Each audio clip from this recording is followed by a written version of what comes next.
She was so sure of herself, convinced that this teenage boy was just another shoplifter. But when he called his mom and she walked in, the manager's entire world flipped upside down. Jalen Merritt pushed open the glass door of Summit Kicks, stepping inside with a quiet sense of accomplishment. The air was thick with the smell of fresh leather and rubber soles, and the walls were lined with sleek, illuminated shelves stacked with the latest sneaker releases. For months, he'd been waiting for this day. Checking online, watching reviews, comparing every detail of the Nike Zoom X Pro he wanted. The pair was sleek, all black with deep blue accents, built for agility on the court. He wasn't just here to browse, he was here to buy. The store wasn't crowded, just a few customers milling about. But one set of eyes was on him from the moment he walked in. Meredith Langley, the store manager, stood behind the counter, stiff-backed, watching Jalen like he had already done something wrong. She wasn't obvious about it, not yet, but she had worked in retail long enough to spot trouble when it walked through the door. And to her, Jalen fit the description. 16. Tall. Lean. Dark-skinned. Hoodie. Hands in his pockets. She'd seen the videos. Groups of teenagers stuffing sneakers under their sweatshirts and dashing for the exit. She wasn't about to let it happen on her watch. Jalen, oblivious to her scrutiny, moved through the store, running his fingers lightly over a row of pristine high tops. He stopped at the display featuring the Nike Zoom X Pro, his sneakers. The price tag gleamed under the LED lights. $230. It was a lot, but he had earned it, cutting grass, running errands, even washing cars on weekends. Every dollar was his. Meredith took a slow step forward. She was subtle, moving along the aisles as if straightening boxes, but her gaze never left him. Jalen crouched down, picking up the sneaker, turning it over in his hands, studying the sole. The grip pattern looked perfect.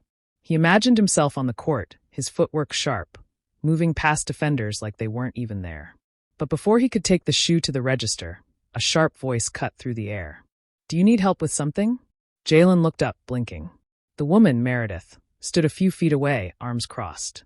Her tone wasn't the friendly kind of "do you need help?" It was the kind with an unspoken, "because I don't trust you." He glanced around. There were other customers, but she wasn't talking to them, just him. Jalen straightened, keeping his expression neutral. "I'm good." She didn't move. "You sure?" There was a pause. A shift in the air. He felt it now, the weight of her suspicion pressing down. Still, he refused to react. He had nothing to prove. He took the sneaker, walked calmly toward the checkout counter, and placed it down. A young cashier, maybe in her early 20s, gave him a polite nod. "Nice pick. Want to try them on?" Jalen smiled a little. "Yeah, that'd be great." The cashier grabbed a box and turned to get his size. But before she could take 2 steps, Meredith cut in. "Hold on." Jalen looked up. The cashier froze. Meredith moved in closer, her lips pressing into a thin line. "I need you to empty your pockets." The store went silent. Jalen's hands, which had been resting on the counter, curled slightly. He let out a slow breath through his nose. "Excuse me?" Meredith didn't flinch. "You heard me. Empty your pockets." A couple of customers turned their heads. Someone shifted uncomfortably near the back wall. The cashier's face paled, but she said nothing. Jalen felt the heat rise in his chest. He was used to this kind of thing, not often, but enough to recognize the signs. And this time, he wasn't going to let it slide. But Meredith wasn't backing down either. She was convinced she had him right where she wanted. Jalen stood there, his pulse steady but his patience wearing thin. He looked at Meredith, then at the growing number of eyes on him. "You think I stole something?" His voice wasn't loud, but it carried. Meredith didn't hesitate. "I just need to make sure." "Store policy." Jalen let out a quiet, disbelieving laugh. "Store policy?" He glanced at the cashier. "You ask everybody to empty their pockets?" The young woman looked uncomfortable, her eyes darting between them. She didn't answer. She couldn't. A man near the racks shuffled his feet. A woman near the window whispered to her friend. The weight of their silence pressed against Jalen, thick and suffocating. Meredith squared her shoulders. "If you haven't taken anything, it won't be a problem." Jalen clenched his jaw. His hands stayed at his sides. He wasn't playing into this. Not here, not now. "I walked in here to buy shoes," he said slowly. "I worked for them. I saved for them. I brought my own money. And you think I'd throw that away to steal?" Meredith gave a thin-lipped smile, the kind people use when they're convinced they're in control. "Then prove me wrong." Jalen felt a familiar heat in his chest, one he'd learned to push down too many times before. He glanced around again, scanning faces. Some looked away. Others stared openly. No one spoke. He knew exactly what would happen if he reacted the way she wanted him to. If he got angry, if he argued, if he even raised his voice. So he didn't. Instead, he reached into his pocket, slow and deliberate. He pulled out his phone, his wallet, and his house key, placing them on the counter with a soft thud. There! His voice was measured. Happy. Meredith's gaze flicked to the items. There was nothing else. Still, she didn't back down. Turn them inside out. A murmur rippled through the store. Even the cashier's eyes widened slightly. Jalen took a slow breath through his nose. Are you serious? Meredith folded her arms. If you want to keep arguing, I can call security. There it was. The threat. The unspoken warning. Jalen could feel his hands shaking, not from fear, but from the sheer frustration of it all. This was what people like Meredith did. They pushed you until you snapped, then acted like they were the victim. And Jalen wasn't about to give her that satisfaction. He didn't move. Didn't give her the reaction she wanted. Instead, he picked up his phone from the counter and with one swipe unlocked it. He tapped a number, raised it to his ear, and waited. Meredith's smirk flickered just slightly. What are you doing? Jalen's gaze didn't leave hers. Mom, can you come inside? The words were calm, even, but there was something in them, something firm, something unshakable. Meredith's expression twitched. Who are you calling? Jalen ignored her. He just stood there, phone still pressed to his ear, waiting. And after a moment, through the heavy silence of the store, he heard it. The sound of heels clicking against the pavement outside, then the soft chime of the boutique's glass door swinging open. And the moment Celeste Merritt stepped inside, the entire energy of the store shifted. But Meredith didn't know who she was yet, not really. And she still thought she had the upper hand. Celeste Merritt stepped inside Summit Kicks, her presence commanding the room before she even spoke. She didn't rush. She didn't have to. Her heels clicked against the polished floor, deliberate and measured. Jalen exhaled slowly. Now things were about to shift. Meredith Langley, still standing with her arms crossed, barely spared Celeste a glance at first. She was too busy watching Jalen, waiting for him to crack. But when the young cashier nervously whispered, "Miss Merritt," Meredith's expression flickered. Celeste didn't acknowledge the cashier right away. Her gaze swept the store, taking in the scene. The way customers had subtly shifted away, the way her son stood behind the counter, tense but composed.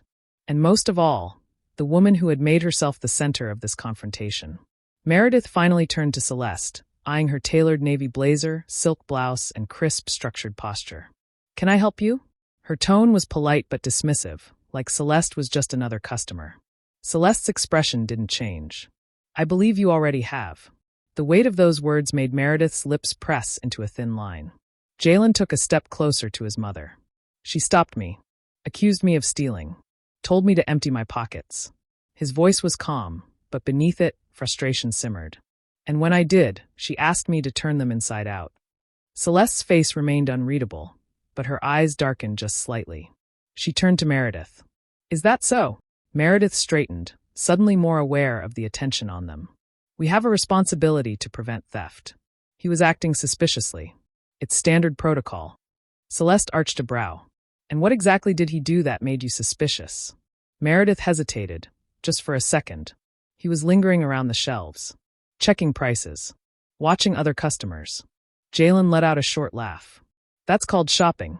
A few people murmured in agreement. Meredith's gaze sharpened. "I don't have to explain myself to you." Celeste smiled, but there was no warmth in it. "Actually, you do." Meredith's jaw tightened.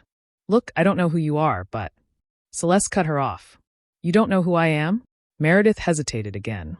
That second pause was all it took for doubt to creep in. Jalen, arms crossed, let the silence hang for just a beat before delivering the blow. "She owns this place." Meredith's eyes flickered. A few employees exchanged glances. The young cashier, still frozen behind the counter, looked like she wished she could disappear. "That's impossible," Meredith scoffed, but her voice lacked its earlier confidence. Celeste finally moved. Slowly, reaching into her purse, she pulled out a leather card holder and flipped it open, revealing an ID with her name and founder NCO printed in crisp black letters. Meredith stared at it, then at Jalen, then back at Celeste. The realization hit all at once. Celeste Merritt. The same name printed on every Summit Kicks business card. The same woman whose framed portrait hung in the back office. An office Meredith had walked past every single day. The blood drained from Meredith's face. Celeste took a slow step forward. You've worked here for how long? Meredith swallowed. 3 years. Celeste tilted her head.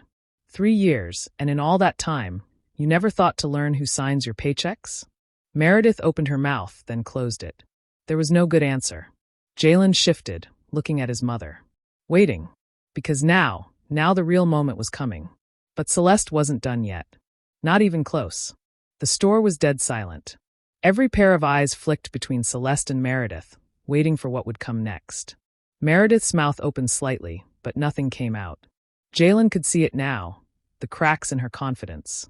The slow realization sinking in. Celeste, on the other hand, was completely in control. She took her time, letting the weight of the moment settle. 3 years, she repeated, her voice smooth, deliberate. And in those 3 years, how many times have you stopped a customer and accused them of stealing? Meredith swallowed, her lips pressing into a thin line. Celeste didn't let her escape. I asked you a question. Meredith finally forced herself to speak. Only when necessary. Celeste nodded slowly, as if considering the answer. And my son, what made him necessary? The air in the store felt heavier. Jalen could see the way some customers shifted. Some leaning in closer, others looking away like they didn't want to get involved. But nobody left. Meredith straightened, desperately clinging to what little authority she had left. Like I said, he was acting suspiciously. Celeste tilted her head slightly. How? The question was sharp, cutting through the room like a blade. Meredith hesitated, but only for a second. He was looking around too much. Jalen let out a short laugh. Looking around. In a store. Celeste didn't react. She just kept her gaze locked onto Meredith. Anything else? Meredith shifted her weight. He had his hands in his pockets. Celeste exhaled a quiet, measured breath. So did the man by the Jordan section. Meredith had nothing to say to that. Celeste let the silence stretch before speaking again. So just to be clear, you profiled my son, publicly humiliated him, and threatened him with security. All because he was looking at shoes and had his hands in his pockets. Meredith's throat bobbed. She was running out of ground to stand on, and she knew it. Jalen watched as a few customers shifted, exchanging glances. The young cashier behind the counter looked horrified. Meredith finally shook her head. Look, I was just doing my job. Celeste let out a quiet chuckle, one that wasn't amused. Your job. She took another step forward, her voice dropping just slightly. Let me tell you what your job is. She turned to the cashier. You. What's your name? The girl stiffened. Tasha. Celeste nodded. Tasha, when a customer walks in, what's your job? Tasha glanced at Meredith, then back at Celeste. To help them. Celeste nodded again, approving. And if they're interested in buying something? Tasha cleared her throat. We make sure they find the right size, answer any questions, and give them a good experience so they come back. Exactly. Celeste's gaze flicked back to Meredith. That's your job, not to stand there playing security guard based on nothing but your own assumptions. Meredith's face had gone pale, her mouth set in a hard line. Celeste inhaled, then exhaled. So tell me, Meredith, do you think you did your job today? Meredith blinked. For the first time, she looked small. But Celeste wasn't finished. Not yet. Meredith's lips parted slightly, as if she wanted to answer, but she hesitated. For the first time since this confrontation began, she seemed to understand the weight of what she had done. Jalen watched her closely. He wasn't expecting an apology. He wasn't naive. People like her rarely admitted they were wrong. But he wanted to see if she'd even try to justify herself now that she knew who she was talking to. Celeste let the silence drag, her expression unreadable. Then finally she spoke. I built this business from the ground up. Her voice was even, but there was an edge to it now, something sharper beneath the surface. And I hired people under one condition, that they treat every customer with the same level of respect. Every single one. She took a step forward, and Meredith instinctively stepped back. Tell me, Meredith, Celeste continued. Do you think you represented this store today? Do you think you upheld the values of Summit Kicks? Meredith's throat bobbed as she struggled to find an answer. I made a mistake. Jalen exhaled quietly. He almost laughed. That was the best she could do. Celeste's expression didn't soften. A mistake, she repeated the word slowly, tasting it. Do you know how many times people like you get to call this a mistake and move on? Do you know how many kids like my son don't get that same courtesy? Meredith had nothing to say. Celeste turned her gaze to the cashier. Tasha. Tasha straightened. Yes, ma'am. What do you think should happen to an employee who publicly humiliates a paying customer based on nothing but their own prejudice? Tasha's eyes widened slightly. She hesitated, but only for a second. Then, glancing at Meredith, she said quietly, They shouldn't be working here. Celeste nodded slowly, then looked back at Meredith. Meredith's face twisted. Wait, you can't be serious. Celeste raised an eyebrow. You work in retail, Meredith. You know how this goes. Customer service is about trust.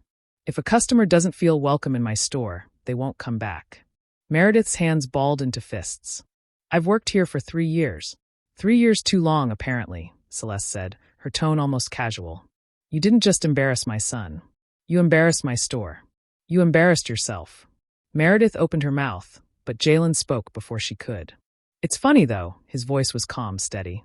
You were real confident when you thought I was just some random kid. But now you're nervous. Meredith glared at him. I'm not nervous. Jalen tilted his head slightly. Yeah, then why do you look like you want to throw up? A few customers snickered. Even Tasha's lips twitched. Celeste exhaled, adjusting her blazer. Meredith, I'll make this easy for you. You can leave now, or I can call security and have you escorted out. Meredith's face turned red. You can't just. Celeste lifted a single finger. I can. Meredith's eyes darted around the store, looking for sympathy, for someone to defend her. But nobody did. Slowly, she grabbed her bag from behind the counter, her movements stiff, jerky. She turned, hesitating one last time. Celeste didn't say another word. She simply folded her arms and waited. Meredith walked toward the door. She didn't storm out. She wasn't going to give them the satisfaction. But the moment she stepped outside, the store let out a collective breath. Someone near the back muttered, about time. Jalen turned to his mom, shaking his head. I didn't even want all this. I just wanted my shoes. Celeste gave him a small smile. Then let's get your shoes. Jalen chuckled, turning to Tasha. I'm still a size 11. Tasha grinned. Coming right up. But Celeste had one last thing to say before they walked out of that store. The tension in Summit Kicks had finally settled, but the weight of what had just happened lingered. Jalen leaned against the counter, watching as Tasha quickly grabbed his sneakers from the stockroom. Celeste took a slow look around the store. Customers had gone back to browsing, though some still threw glances their way. Employees looked relieved. But there was something else. Respect. They had just seen their boss handle something that should have never happened in the first place. Jalen tapped the shoebox as Tasha handed it over. Thanks. She hesitated, then lowered her voice. I'm really sorry that happened. Jalen gave a small nod. Yeah, me too. Celeste pulled out her card to pay, but Tasha shook her head. It's on the house. Jalen raised an eyebrow. You sure? Tasha smiled. 100%. Celeste glanced at her, then nodded approvingly. Thank you. As they walked toward the exit, Jalen exhaled slowly. Man, I was really just trying to get my shoes. Celeste smirked. And you got them. Jalen chuckled, shaking his head. Yeah, but at what cost? They stepped outside, the bright afternoon sun washing over them. Jalen rolled his shoulders, trying to shake off the last bit of frustration still clinging to him. You know what's crazy? He said, glancing at his mother. If you weren't the owner, this could have ended completely different. Celeste's smile faded slightly. She knew exactly what he meant. It happens every day. Her voice was quieter now. To kids just like you. And not all of them get a way out. Jalen stared at the box in his hands, running his fingers along the edges. So what now? You're going to change some things. Celeste's expression hardened. Oh, absolutely. Starting with hiring managers who actually know how to manage. Jalen huffed a small laugh. Yeah, Meredith was on a power trip. Like it was personal. Celeste stopped walking and turned. To him, her face was thoughtful. It was never about the shoes, Jalen. It was about control. People like her, they feel the need to put others in their place. Jalen nodded slowly, letting that sink in. Celeste adjusted her bag on her shoulder. The lesson here isn't just about her getting fired. It's about how easy it was for her to assume the worst about you. Jalen tilted his head. So, what's the fix? Celeste smiled softly. Keep proving them wrong. Keep standing your ground. And most importantly, she placed a hand on his shoulder. Know your worth before anyone tries to tell you different. Jalen let out a deep breath, nodding. They reached the car, and before getting in, Jalen looked back at the store one last time. You think she learned anything from this? Celeste followed his gaze, then sighed. Some people learn. Some just get bitter. Jalen smirked. Well, at least I got my shoes. Celeste laughed. You sure did. As they drove off, Jalen stretched out in the seat, letting the moment settle. He wasn't mad anymore, just thoughtful. And maybe, just maybe, someone in that store today walked away thinking a little differently. Because sometimes it only takes one moment to make someone see the truth. What do you think? Did Celeste handle it the right way? Ever had a moment like this? Let's talk in the comments. And don't forget, hit that subscribe button for more stories like this one.